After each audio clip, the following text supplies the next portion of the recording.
This is Good Morning Jacksonville. First Coast News on your side.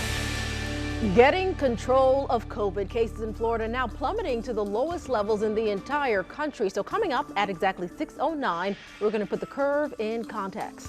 Hey, we are always on your side with a particular interest in your finances, trying to help you save a dime. Another local utility company now raising rates in a big way. Plus the 3 foods you will be paying more for this Thanksgiving. Maybe you can shop early and often. We're talking your money at 6:20 here on GMJ. But first, we've got to give you a heads up about this. A potentially dangerous line of storms is headed our way and will be making its presence felt in a matter of hours right here on the First Coast. Before we get into that, we have got to welcome you into Good Morning Jacksonville on this Thursday morning. It is Friday Eve in my book. You know how it goes. I'm Keitha Nelson. Yeah, Friday Eve, Georgia, Florida. Oh, Florida, Georgia. Big weekend. It is. Let's get that straight. However you Florida, want to do it. Georgia. Yeah, I don't want to have the haters coming at me. But speaking of that line of storms, you got to look upstream, see what's coming downstream. We have seen tornado watches. Lauren Rautenkrantz already in a line of storms towards the Panhandle. So what do we have coming our way? Yes, so actually that tornado watch, I'm going to be watching for that to be extended toward the east because it did expire at 6 a.m. So the Storm Prediction Center, of course, will continue to monitor trends. Area yet, but it is on its way. So like I said, get out the door early. Thanks for that, Katie. It's now 6:04, day 8 of jury selection in the murder trial of 3 men charged with killing Ahmaud Arbery. It begins in just a few hours at 8:30. Now, the pool of qualified jurors is now up to 42, with 6 more added just yesterday. The judge still needs 22 additional jurors before they whittle that group down from 64 to 12 jurors and 4 alternates. We want to get right out to On Your Side's Renata Gregorio. She's been in Brunswick since the process started just last week, Monday. Renata, the judge is hopeful to get the jury selection process wrapped up by tomorrow, but to do that, they are going to need to speed up the pace. Yeah, Keitha, they are. They are only qualifying 6 potential jurors a day. And to get to that 64 by the end of the day tomorrow, they're going to need to nearly double that today and on Friday. Now, we spoke with the defense attorney for the first time about this case, and they say that they believe this can be done. On day 8 of jury selection Thursday, the slow process of picking potential jurors continues. But will it be faster today and tomorrow to reach the number of jurors needed within the 2-week time frame? Travis McMichael's attorney Jason Sheffield says that, especially because of the international publicity of the case, it can't be rushed. If we make assumptions, the danger becomes that we wind up having people on the jury who are not right for this case because they feel too much about the case. William Roddy Bryan's attorney Kevin Goff told the court Wednesday jury selection needs to move more quickly or jurors will, quote, revolt.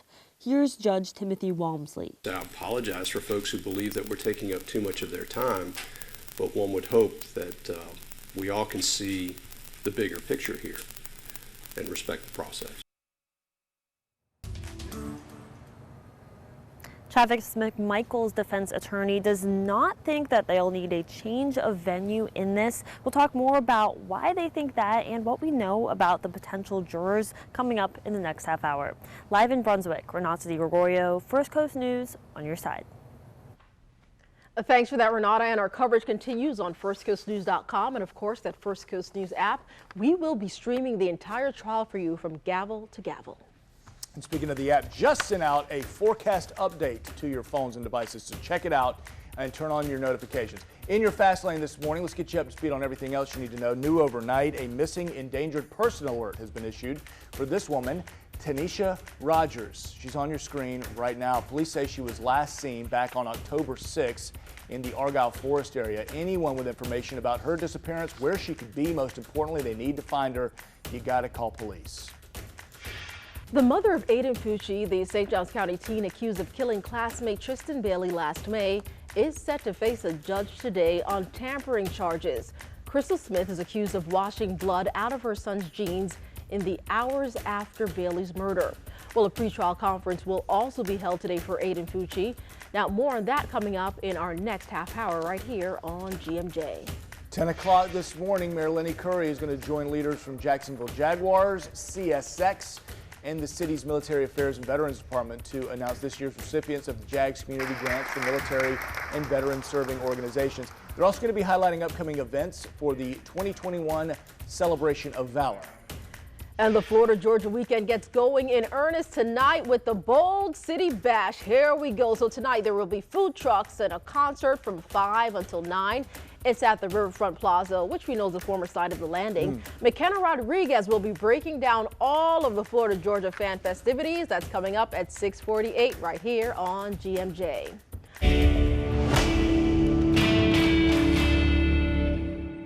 Well, you know what they say, third time's the charm. According to new data from the CDC and local leaders in infectious disease prevention, many of you should be getting your third dose of the COVID vaccine or booster, but not both. Our vaccine team's Leah Shields is breaking down the misconceptions.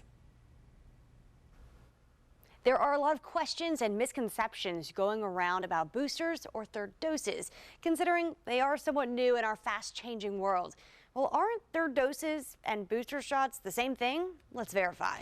My source today is Baptist Health's infectious disease specialist, Dr. Shalika Katugaha. There is a difference. So the third or additional dose is what we give after the first 2 doses of the mRNA vaccines. The third dose comes a month after the second and must be the same vaccine you received previously.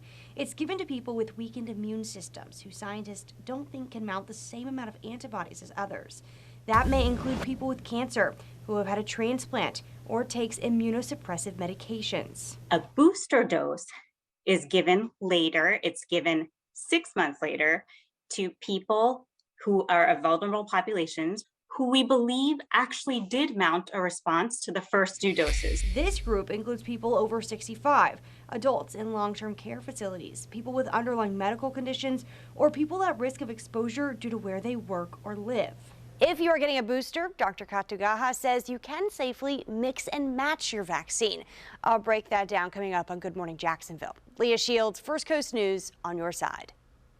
All right, so for those of you who want the shot, thinking about boosters, all right, we've got that for you. But let's take a look at the vaccination rate as a whole, coast to coast, across the country right now. Here in Florida, 59.5% of the population is fully vaccinated. You can see coded in that blue right there. That's 1.5 points actually above the national average of 58%. Nearly 70% of Floridians, though, have received at least 1 dose of the vaccine, which would suggest to you that they're planning on getting that second at some time. In the meantime, taking a look at the latest curve as we put our numbers into context.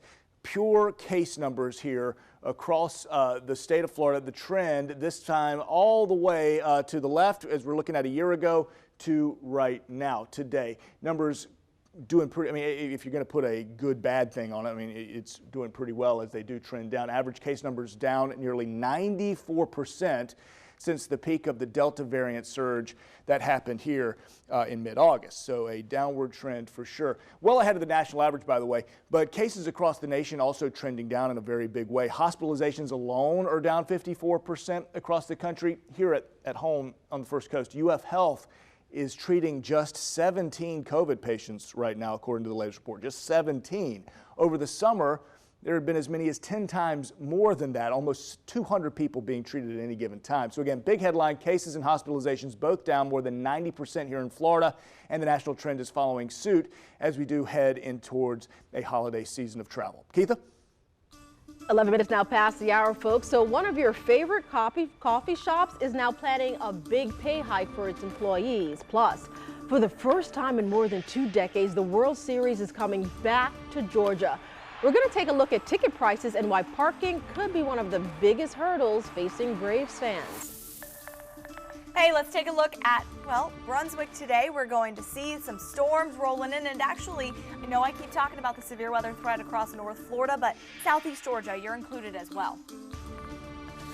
And oh, the conditions are not going to be great today if you are headed out. You can see that rain is about to start hitting 295, and then I-95 will follow after that. We'll talk traffic coming up.